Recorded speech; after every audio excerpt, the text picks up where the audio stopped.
Doctor Sreevarma ஆயுள் தரும் ஆயுர்வேதா அறுவை சிகிச்சையில்லா குணம் ஆயுள் கால நிவாரணம். Yesterday courier private limited. Domestic international cargo உங்கள் இல்லம் தேடி வந்து கொரியர் புக்கிங் டெலிவரி செய்து தரப்படும்.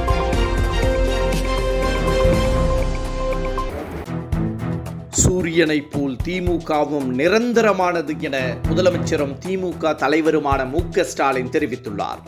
மதுரையில் நடைபெற்ற திமுக பொதுக்குழு கூட்டத்தில் பேசிய அவர், தமிழ்நாட்டில் திமுகவை போல் திமுகவின் ஆட்சியும் நிரந்தரமானது என்றும், இதே நாளில் அடுத்த ஆண்டு 7வது முறையாக மீண்டும் திமுக ஆட்சி அமைந்திருக்கும் என்றும் தெரிவித்தார்.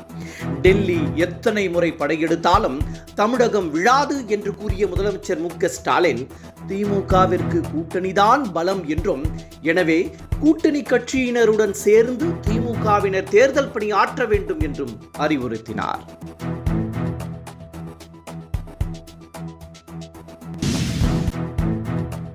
இம்முறை தங்கள் கட்சிக்கு ராஜ்யசபா சீட் கொடுக்கப்படாததால் கூட்டணி நிலைப்பாடு குறித்து பின்னர் முடிவு செய்து அறிவிக்கப்படும் என பிரேமலதா கூறியுள்ளார்.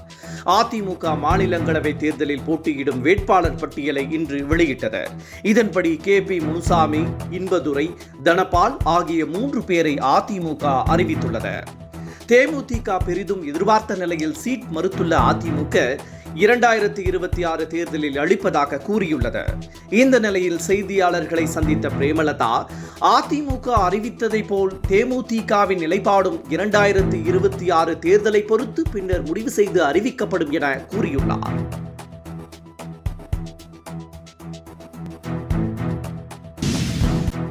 அதிமுக தலைமை இம்முறை தனக்கு மாநிலங்களவை சீட் கொடுக்கும் என பெரிதும் எதிர்பார்த்திருந்த முன்னாள் அமைச்சர் ஜெயக்குமார் தனக்கு சீட் கிடைக்காததால் கடும் அப்செட் ஆகியுள்ளார்.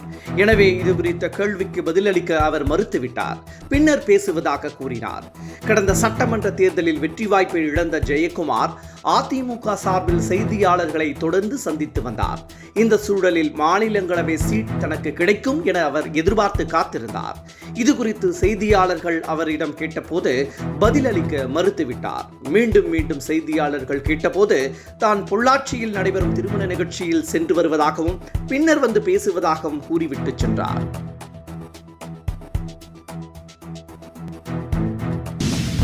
ராமதாஸ் அன்புமணி இடையிலான உச்சகட்ட மோதலால் ரணகளமாகியுள்ள பாமகவில் தொடர்ந்து பரபரப்பான சூழலை காணப்படுகிறது.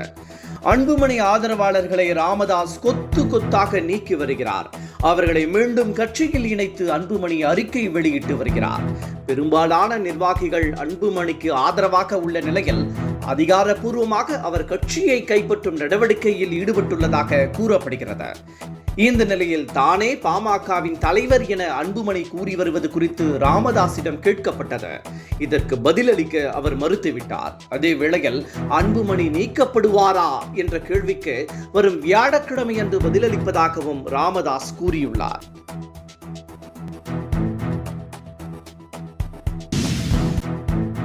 அண்ணாமலை இபிஎஸ் குறித்து ஒருமையில் தரக்குறைவாக ஆதவ் அர்ஜுனா பேசியதற்கு பல்வேறு தலைவர்களும் கடும் கண்டனம் தெரிவித்திருந்த நிலையில் இதற்கு ஆதவ் அர்ஜுனா வருத்தம் தெரிவித்துள்ளார்.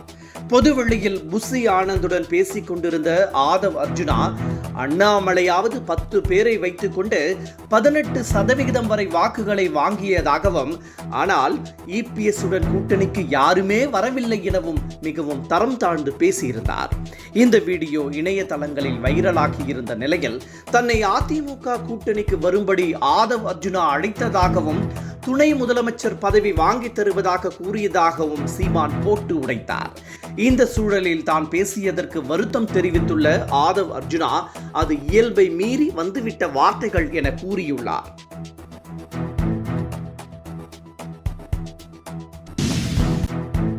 தன் வீட்டிற்கு வந்த சகோதரரும் முதலமைச்சருமான மு.க. ஸ்டாலினிடம் அண்ணன் அழகிரி சில கோரிக்கைகளை வைத்ததாக தகவல் வெளியாகியுள்ளது.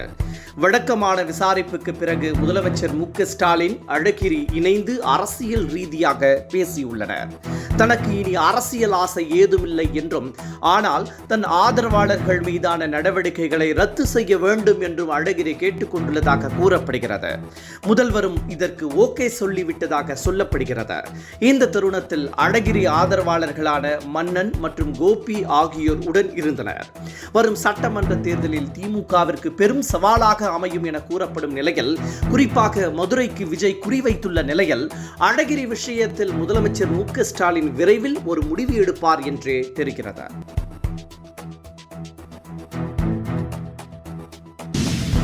கோடை விடுமுறை முடிந்து அரசு பள்ளிகள் நாளை திறக்கப்படுகின்றன. இதற்கான ஏற்பாடுகளை மாநில பள்ளிக்கல்வித்துறை செய்துள்ளது. சுகாதார பணிகள் நிறைவடைந்துள்ள நிலையில் முதல் நாளிலேயே புத்தகங்களை வழங்க வேண்டும், நன்னெறி வகுப்புகளை நடத்த வேண்டும், காலை சிற்றுண்டி வழங்க வேண்டும் என்பன உள்ளிட்ட உத்தரவுகளை அரசு பிறப்பித்துள்ளது. மேலும் மாணவ மாணவியர்களின் பாதுகாப்பில் கவனம் செலுத்தி அவர்களது வருகையை உறுதி செய்ய வேண்டும் என தலைமை ஆசிரியர்கள் மற்றும் ஆசிரியர்களுக்கு அறிவுரை வழங்கப்பட்டுள்ளது.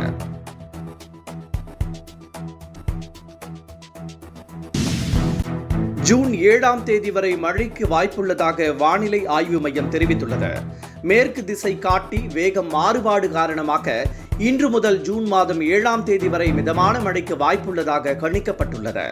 தென் தமிழக கடலோரம், மன்னார் வளைகுடா, குமரிக்கடல் பகுதிகளில் மணிக்கு 40 முதல் 50 கிலோமீட்டர் வேகத்திலும், தென் அரபிக்கடல், மத்திய மேற்கு அரபிக்கடல் பகுதிகளில் 45 முதல் 55 கிலோமீட்டர் வேகத்திலும் சூறாவளி வீசும் என்பதால் அப்பகுதிக்கு மீனவர்கள் செல்ல வேண்டாம் என அறிவுறுத்தப்பட்டுள்ளது.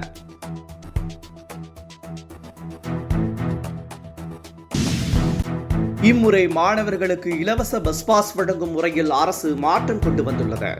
மாணவர்களிடம் விண்ணப்பங்களை அளித்து அதை மீண்டும் சேகரித்து இலவச பேருந்து அட்டை வழங்குவதற்கு காலதாமதம் ஏற்படுவதால் எமிஸ் இணையதளத்தில் ஏற்கனவே உள்ள மாணவர்களின் விவரங்களை பதிவிறக்கம் செய்து இலவச பஸ் பாஸ் வழங்க திட்டமிட்டுள்ளதாக கூறப்படுகிறது.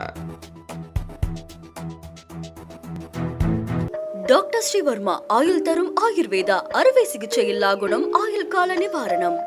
Yesterday courier private limited domestic international cargo உங்கள் இல்லம் தேடி வந்து கொரியர் புக்கிங் டெலிவரி செய்து தரப்படும். Branch express courier private limited domestic international cargo உங்கள் இல்லம் தேடி வந்து கொரியர் புக்கிங் டெலிவரி செய்து தரப்படும். என்றும் உங்களுடன் மை இந்தியா. முக்கிய செய்திகளை உடனுக்குடன் தெரிந்து கொள்ள சப்ஸ்கிரைப் பண்ணுங்க, பெல் பட்டனை பிரஸ் பண்ணுங்க.